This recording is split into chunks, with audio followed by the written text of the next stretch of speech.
4000 বছর আগের কথা। বনি ইসরায়েলের একটি জনপদে একজন অত্যন্ত সৎ এবং জ্ঞানী দরবেশ বাস করতেন।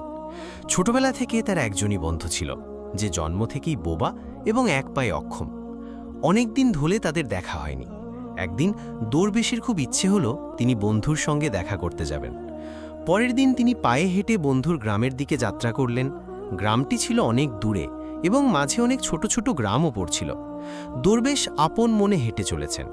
হঠাৎ রাস্তার মাঝে তার সাথে এক অপরিচিত লোকের দেখা হলো। লোকটি দরবেশের সাথে হাঁটতে শুরু করল। দরবেশ ভাবলেন, এটা তো খুব ভালো হলো, কারোর সাথে থাকলে পথ তাড়াতাড়ি পার হয়ে যাবে। হাঁটতে হাঁটতে দরবেশ লোকটির নাম জিজ্ঞেস করলেন। লোকটি তার নাম বলল, কাবিজ। দরবেশের কাছে নামটি কিছুটা অদ্ভুত লাগলো। তিনি ভাবলেন, এ কেমন নাম? কিন্তু তিনি আর বেশি কিছু জিজ্ঞেস করা প্রয়োজন মনে করলেন না। তারা দুজন একসাথে হাঁটছিলেন। পথে একটি গ্রাম এলে অপরিচিত লোকটি দরবেশকে বলল, আপনি এগিয়ে চলুন, আমাকে এই গ্রামে একজনকে একটি বার্তা দিতে হবে। আমি আপনার সঙ্গে একটু পরে দেখা করছি। দরবেশ বললেন, ঠিক আছে, এবং তিনি এগিয়ে গেলেন। ঠিক তখনই গ্রামে খবর ছড়িয়ে পড়ল যে একটি ষাঁড় এক ব্যক্তিকে মেরে ফেলেছে। লোকটি মারা যাওয়ার কিছুক্ষণ পরেই সেই অপরিচিত লোকটি আবার দরবেশের সঙ্গে এসে যোগ দিল। এরপর তারা হাঁটতে হাঁটতে আরেকটি গ্রামের বাইরে পৌঁছলেন। সেখানে একটি ছোট কাফেলা তৈরি হয়েছিল। সেখানে থাকার ব্যবস্থাও বেশ ভালো লাগছিল। দরবেশের বন্ধুর গ্রাম তখনও সেখান থেকে অনেক দূরে ছিল এবং সন্ধ্যাও হয়ে আসছিল। দরবেশ অপরিচিত লোকটিকে বললেন, রাত হচ্ছে, সারাদিন হাঁটাহাঁটি করে খুব ক্লান্তি এসেছে আর খিদেও পেয়েছে, তাই আমরা এখানেই খাওয়া দাওয়া করে বিশ্রাম নিই, সকালে আরাম করে আবার যাত্রা শুরু করব। অপরিচিত লোকটি বলল, ঠিক আছে, এই গ্রামে একজনকে কিছু জরুরি জিনিস দিতে হবে, আপনি খেয়ে নিন আর বিশ্রাম করুন, আমি পরে এসে খাব।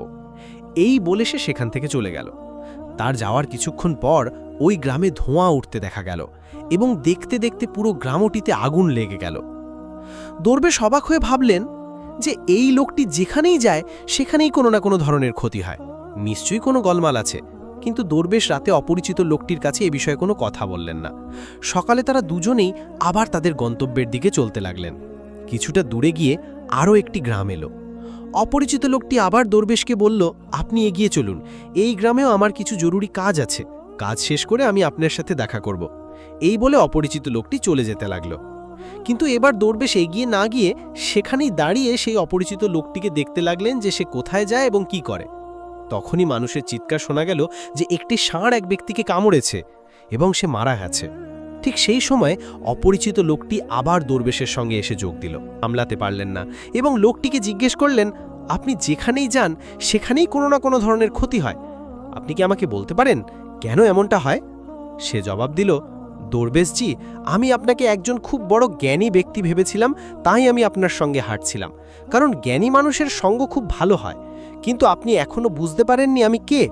দরবেশ বললেন, আমি তো বুঝেছি, কিন্তু আমার মনে কিছুটা সন্দেহ আছে।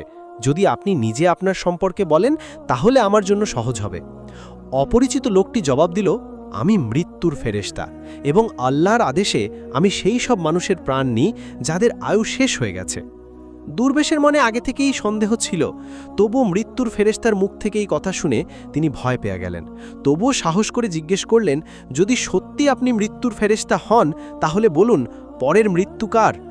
মৃত্যুর ফেরেশতা বললেন, পরের মৃত্যু তোমার সেই বন্ধুর যার সাথে তুমি দেখা করতে যাচ্ছ, এবং তার মৃত্যুর কারণ হবেন আপনি নিজেই। এই কথা শুনে দরবেশ ভয় পেয়ে গেলেন এবং চিন্তায় পড়ে গেলেন যে যদি ইনি সত্যি মৃত্যুর ফেরেশতা হন তাহলে তার কথাও সত্যি হবে, আর তার কারণে তার ছোটবেলার সবচেয়ে কাছের বন্ধুর মৃত্যু হবে। তাই এর চেয়ে ভালো হবে যে তিনি তার বন্ধুর সঙ্গে দেখা করতে না যান, অন্ততপক্ষে তিনি তার মৃত্যুর কারণ হবেন না। মৃত্যুর ফেরেশতা বললেন, আপনি যা ভাবছেন আমি জানি, কিন্তু আপনার বন্ধুর সঙ্গে দেখা না করলে ভাগ্য বদলাবে না। আপনার বন্ধুর মৃত্যু নিশ্চিত এবং তা আগামী কয়েক মুহূর্তের মধ্যেই হবে। মৃত্যুর ফেরেশতার এমন কথা শুনে দরবেশ হতবাক হয়ে গেলেন যে মৃত্যুর ফেরেশতা তার মনের কথাও জেনে গেছেন, যেটা একজন সাধারণ মানুষের পক্ষে সম্ভব নয়। এখন দরবেশের বিশ্বাস হয়ে গেল যে ইনি সত্যিই মৃত্যুর ফেরেশতা। তাই তিনি তার বন্ধুর মৃত্যুর কারণ না হওয়ার জন্য তখনই নিজের গ্রামের দিকে ফিরে যেতে শুরু করলেন। কিন্তু যেই তিনি ঘুরলেন, দেখলেন তার বন্ধু দ্রুত তার দিকেই আসছে। বন্ধুকে দেখে তিনি খুব খুশি দেখাচ্ছিলেন। তার বন্ধুর আসার গতি দেখে দরবেশের মনে হলো যেন সে অনেকক্ষণ ধরেই তার পিছুই আসছিল। কিন্তু সে ছোটবেলা থেকেই বোবা এবং এক পায়ে অক্ষম ছিল, তাই সে না তো দরবেশের কাছে পৌঁছতে পারছিল, না তো তাকে ডেকে থামাতে পারছিল। কিন্তু যেই সে দরবেশের কাছে পৌঁছল, হঠাৎ তার মৃত্যু হলো। দরবেশ অবাক হয়ে মৃত্যুর ফেরেশতার দিকে পাকালেন, যেন তিনি জিজ্ঞেস করতে চাইছেন, আসল কি হলো? মৃত্যুর ফেরেশতা দরবেশের মনের কথা বুঝতে পারলেন এবং বললেন, তোমার বন্ধু গত গ্রাম থেকেই তোমার পেছনে আসছিল, কিন্তু সে অক্ষম এবং বোবা হওয়ার কারণে তোমার কাছে পৌঁছতে পারছিল না। সে তার সমস্ত শক্তি দিয়ে তোমার কাছে পৌঁছানোর চেষ্টা করেছিল, কিন্তু বার্ধক্যে তার যৌবনের মতো শক্তি ছিল না, তাই হার্ট অ্যাটাক হয়ে তোমার বন্ধুর মৃত্যু হয়েছে, কারণ সে তোমার সাথে দেখা করার জন্য নিজের সীমা ছাড়িয়ে তোমার পেছনে দৌড়াচ্ছিল, তাই তুমিই তার মৃত্যুর কারণ হলে। দরবেশের এখন বিশ্বাস হয়ে গিয়েছিল যে ইনি সত্যিই মৃত্যুর ফেরেশতা এবং তার কাজ হল প্রাণীদের প্রাণ নেওয়া। দরবেশ একজন জ্ঞানী মানুষ ছিলেন, তাই তিনি এটাও জানতেন যে মৃত্যুর ওপর কারোর নিয়ন্ত্রণ নেই। প্রতিটি প্রাণীকে একদিন না একদিন মরতেই হবে, এই ভেবে তিনি নিজেকে সামলে নিলেন। কিন্তু হঠাৎ দরবেশের মনে নিজের মৃত্যু সম্পর্কে জানার ইচ্ছা জাগল। তিনি মৃত্যুর ফেরেশতাকে বললেন, যখন আমার বন্ধুর মৃত্যু হবার ছিল তখন আপনি শুরু থেকেই আমার সঙ্গে কেন হাঁটছিলেন? মৃত্যুর ফেরেশতা জবাব দিলেন, আমি তো সবার সঙ্গে হাঁটি এবং সব সময় হাঁটি, কিন্তু মানুষ আমাকে চিনতে পারে না, কারণ মানুষের কাছে তাদের নিজের সমস্যা ছাড়া অন্য কোনো ব্যক্তি, জিনিস বা ঘটনা সম্পর্কে ভাবার বা তাকে দেখার এবং বোঝার সময় থাকে না। দরবেশ বললেন, আপনি কি বলতে পারেন আমার মৃত্যু কখন এবং কিভাবে হবে? মৃত্যুর ফেরেশতা বললেন, যদিও একজন সাধারণ প্রাণীর জন্য এটা জানা উচিত নয়, কারণ যে কেউ তার মৃত্যু সম্পর্কে জেনে দুঃখই পায়, কিন্তু আপনাকে দেখে একজন জ্ঞানী মানুষ মনে হচ্ছে এবং আপনি আপনার বন্ধুর মৃত্যুকে যত সহজে মেনে নিলেন তা দেখে মনে হয় আপনি নিজের মৃত্যু সম্পর্কে জেনেও দুঃখ পাবেন না।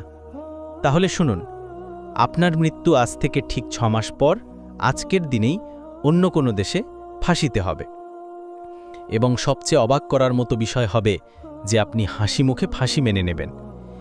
এই বলে মৃত্যুর ফেরেশতা সেখান থেকে চলে গেলেন, কারণ এখন তার কাছে দরবেশের সঙ্গে থাকার কোনো কারণ ছিল না। দরবেশ তার বন্ধুর শেষকৃত্য সম্পন্ন করে নিজের গ্রামে ফিরে গেলেন। কিন্তু বন্ধুরা, কোনো ব্যক্তি যতই বড় জ্ঞানী হোক না কেন, নিজের মৃত্যু সম্পর্কে জেনে চিন্তিত তো অবশ্যই হন এবং মৃত্যু থেকে বাঁচতে কিছু না কিছু অবশ্যই করেন। দরবেশও তাই করলেন, কারণ তিনি একজন জ্ঞানী ব্যক্তি ছিলেন। তার পরিচিতি তার দেশের খালিফা পর্যন্ত ছিল। দরবেশ ভাবলেন যে খালিফার কাছে তো অনেক জ্ঞানী উপদেষ্টা থাকেন, তারা আমার মৃত্যু সম্পর্কিত সমস্যার কোনো না কোনো সমাধান অবশ্যই বের করবেন।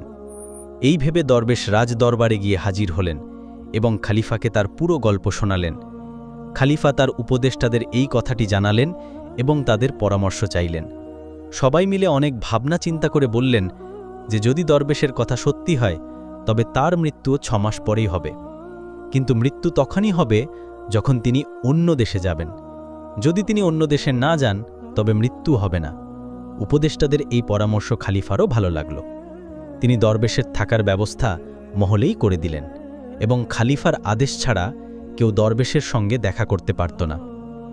কিন্তু দরবেশ নিজের ইচ্ছায় যে কোনো জায়গায় আসতে যেতে পারতেন, যাতে এটা মনে না হয় যে তিনি খালিফার বন্দী।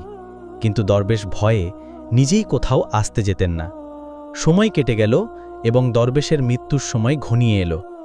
সেই দিনটিও চলে এলো যেদিন দরবেশের মৃত্যু হবার কথা ছিল। সেই দিন দরবেশ ভয়ে তাড়াতাড়ি ঘুমিয়ে পড়লেন, যাতে রাত তাড়াতাড়ি কেটে যায় আর পরের দিন এসে যায় আর এইভাবে মৃত্যু ঠেকানো যায়। কিন্তু বন্ধুরা, দরবেশের ঘুমিয়ে হাঁটার রোগ ছিল এবং এই রোগ সম্পর্কে তিনি নিজেও জানতেন না, তাই খালিফা বা কোনো হাকিমকে এই রোগ সম্পর্কে জানানোর তো প্রশ্নই ওঠে না।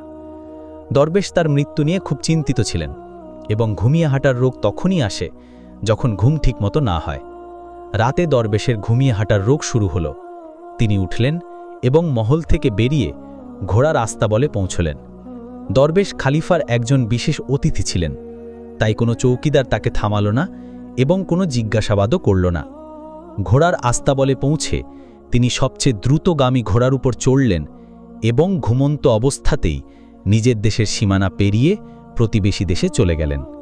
শুধু তাই নয়, তিনি প্রতিবেশী দেশের খলিফার মহলে পৌঁছলেন। সেখানকার চৌকিদাররাও তাকে থামালো না এবং কোনো জিজ্ঞাসাবাদও করল না, কারণ রাতের শেষ প্রহর হওয়ায় সবাই ঘুমাচ্ছিল। দরবেশ সোজা কোষাগার ঘরে পৌঁছলেন এবং সেখানে গিয়ে শুয়ে পড়লেন। সকালে কোষাগারের রক্ষক দরবেশকে কোষাগার ঘরে ঘুমন্ত অবস্থায় দেখতে পেলেন। এতে খলিফা খুব রেগে গেলেন এবং তিনি দরবেশকে গ্রেপ্তার করার আদেশ দিলেন। খলিফা দরবেশকে রাজদরবারে হাজির করার আদেশ দিলেন। যখন দরবেশকে দরবারে আনা হলো, খলিফা তাকে দেখেই রাগে ফাঁসি সাজা শুনিয়ে দিলেন এবং বলতে লাগলেন যে যদি তুমি চুরি করতে সফল হতে তাহলে আমাদের ছোট রাজ্যের মানুষরা না খেয়ে মারা যেত, তাই হাত কাটার পরিবর্তে ফাঁসির সাজা দেওয়া হচ্ছে, যাতে ভবিষ্যতে কেউ এমন কাজ করার আগে হাজারবার ভাবে। ফাঁসির সাজা শুনে দরবেশ কেঁপে উঠলেন। তবুও কিছুটা সাহস করে তিনি খলিফাকে বললেন, জনাবে আলী, আমি জানি না যে আমি কিভাবে আপনার মহলে পৌঁছলাম, আমি এটাও জানি না যে আমি কিভাবে আপনার কোষাগার ঘরে এলাম। আমি কোনো চোর নই, কোনো চৌকিদার আমাকে কেন থামালো না, কিন্তু আমি এতটুকু জানি যে আজ আমার মৃত্যু হওয়ার কথা ছিল এবং এখন হচ্ছে। খলিফার কাছে এই কথাটি কিছুটা অদ্ভুত লাগল। তিনি জিজ্ঞাসা করলেন, তুমি কিভাবে জানলে যে আজ তোমার মৃত্যু হবার কথা ছিল? তুমি কি বলতে চাইছ? দরবেশ গত 6 মাসের পুরো গল্প শোনালেন এবং বললেন যে হুজুর, আমার বা কোনো সাধারণ মানুষের এত সাহস নেই যে সে খলিফার দরবারে এবং খলিফার উপস্থিতিতে চুরি করতে পারে। খলিফার কাছে দরবেশের কথায় কিছুটা সত্যতা দেখা গেল, কিন্তু তিনি ভাবলেন যে হয়তো এটা তিনি নিজের মৃত্যু থেকে বাঁচতে মৃত্যুর ফেরেশতা এবং নিজের মৃত্যুর ভবিষ্যৎবাণীর অজুহাত দেখাচ্ছেন।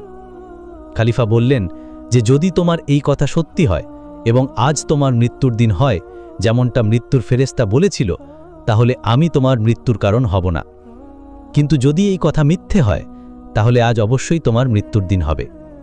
তিনি তখনই সিপাহীদের হাতে একটি চিঠি প্রতিবেশী দেশের খলিফার কাছে পাঠালেন এবং দরবেশের কথার সত্যতার প্রমাণ চাইলেন। সন্ধে পর্যন্ত সিপাহীরা ফিরে এলো এবং জানালো যে দরবেশ যা বলছেন তা সম্পূর্ণ সত্যি। প্রতিবেশী দেশের খলিফা দরবেশের থাকার সম্পূর্ণ ব্যবস্থা তার মহলেই করেছিলেন। গত 6 মাস ধরে দরবেশ তার অতিথি ছিলেন। গতকাল খলিফা শেষবারের মতো দরবেশের সঙ্গে আরামের ঘরে দেখা করেছিলেন এবং এরপরে তিনি এই দেশে কিভাবে পৌঁছলেন তার কোনো খবর নেই। তাই এই দেশের খলিফার মতে দরবেশকে ফাঁসি দেওয়া উচিত নয়।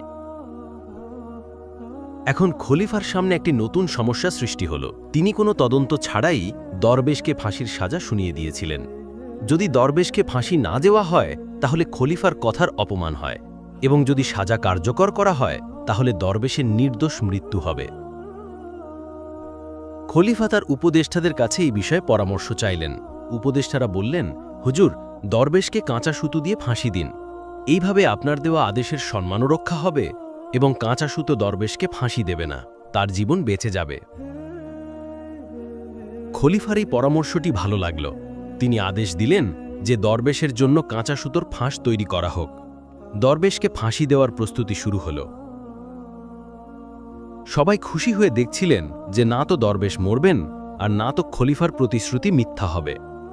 দরবেশেরও বিশ্বাস ছিল যে কাঁচা সুতোয় তার মৃত্যু হতে পারে না, তাই তিনি হাসি মুখে ফাঁসির মঞ্চে চড়তে রাজি ছিলেন, যেমনটা মৃত্যুর ফেরেশতা বলেছিলেন। কিন্তু যেই দরবেশকে ফাঁসি দেওয়া হলো, কাঁচা সুতোটি ছিঁড়ে গেল।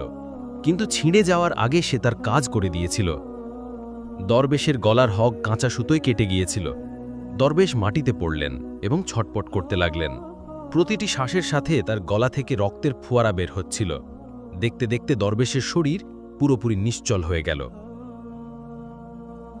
সবাই অবাক ছিল যে এত দুর্বল একটি সুতো কিভাবে কারোর মৃত্যুর কারণ হতে পারে। কিন্তু ঘটনাটি ঘটে গেছে। ভাগ্য তার কাজ করে দিয়েছে।